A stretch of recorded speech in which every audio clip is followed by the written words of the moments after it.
What are some of the signs of poor gut health that we can look out for? Because you realised quickly that you needed to heal your gut to heal your mind. Yeah. Some people might be listening to this and be like, oh, well, I never thought there was a link. Like maybe Yeah. my gut's got issues. So some of the symptoms that you may face if your gut isn't in a good health state are things like eczema, skin issues, acne, and bloating, problems with your stools as well. That's another really clear indication that I feel that's such a topic that people tiptoe around, but when it comes to stool, like what should people be thinking about? So if they have a look at the Bristol chart, if you type in the Bristol chart on Google, you want to be at number 4. That's a clear indication that you have a healthy gut. And if it's above that or below that, there might be things that you need to change, like increasing water intake or increasing dietary fiber intake through more fruits and more vegetables. And within that chart, that's things like colour and I don't want to say texture, but is that what I'm going to say? Like looseness of stool? Yeah, looseness of stool. And even if like... Try not to talk about poo too much, but we've got to get into it. And even if like if your stools are floating, that's also a clear indication that you're not able to break down fat efficiently as well. So you might need to add in more bitter vegetables into your diet. And things like rocket is really, really good for helping with bile production and helping your body to break down fat. Yeah, one of the things that I find when I travel on a plane is my digestion gets a little bit disrupted, and I try no longer eat the plane food, even though Emirates food is actually quite good compared to most other airlines. It's still not great. You look at the ingredients on the chicken tikka and you're like, I don't even know what some of these words mean. Yeah.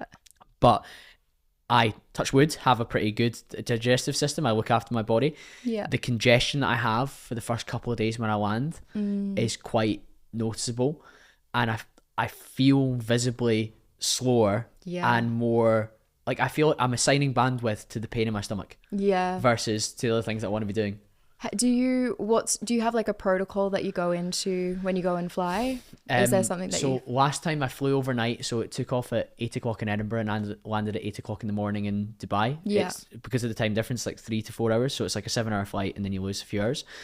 I ate dinner before I got on the flight at like 6ish. Tried to go to the bathroom at the airport before that, and then I tried to sleep on the flight over, but I still woke up in Dubai, had a lot of water, had some electrolytes, went for a walk, but I never really got things moving until I'd had a few meals that were like high protein. I had some kiwis as well for like fiber. That's great. Kiwis can help. That helped, but it wasn't really until probably the next morning where I had like a good bowel movement. Yeah, the flights definitely can throw you completely off, but definitely what you did was correct. I think fasting is really beneficial when you go into flights because your body is just in complete disruption. So I think fasting is a really, really good way of reducing like the outcomes of having poor digestion after your flight. And then definitely increasing like magnesium is really, really good. So drinking an electrolyte whilst you're on the plane can help too.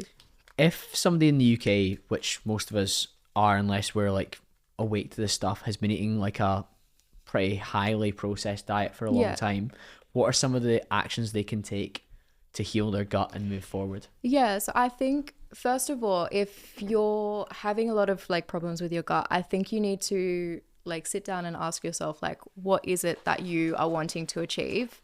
So having a why as to like why you really want to implement change in your life is extremely important, because a lot of the time if we go down the I'm going to change, and then it ends up being like kind of a yo-yo diet approach. But if you really sit down and go, okay, what is it? Why is it that I want to change? Is it because I want to have a clearer mind and be able to, focus a lot longer with my work? Or is it I just want to improve my mental health, my confidence? So really establishing that first of all is extremely important.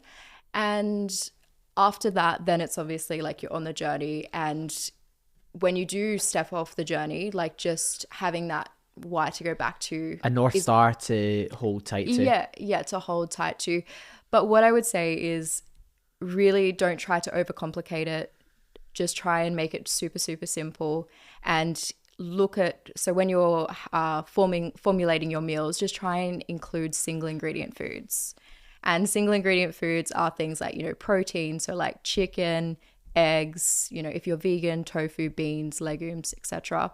And then implementing like vegetables, fruits, honey, just things that have one ingredient. Like if I was to pick up a banana and turn it around and I'd look at the ingredient list, it's just going to say, hey, it's a banana. It doesn't have 20 different ingredients. So that's what I would tell somebody. It's a really helpful filter, isn't it? Yeah. I've heard you speak before about like almost like a 5 ingredient rule on the back of a packet. Yeah. Why is that a good rule for us to have? So if there's like multiple different ingredients, then it's indicative that it could most likely be ultra processed. And like I said, with these different ingredients that are in these products, is they're basically breaking the barrier of our gut. So if you think of like if you think of your gut, you want to think of like a tight grocery bag. So say you go grocery shopping and you want your bag to be nice and tight. You don't want the bag to break open and like you lose all your groceries.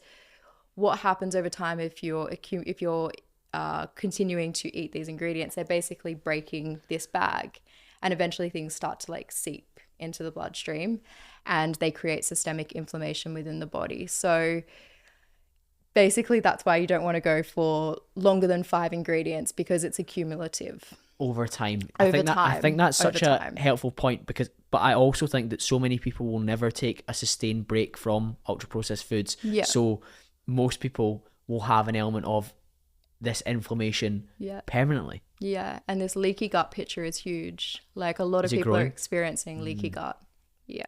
How does that express itself? So leaky gut is like essentially, so it's that bag, and you want to have a nice tight gut lining, but these ingredients are like breaking it. So people would experience loose stools. They may experience things like autoimmune diseases, eczema. Which there's a huge rise in. I had no idea how much that had increased. Yeah, massive rise. And that's got a lot to do with the gut, because we've got 70% of our immune system in our gut. I hope you enjoyed that clip. For more on my channel, hit the link just here, subscribe, and you can enjoy the full episode.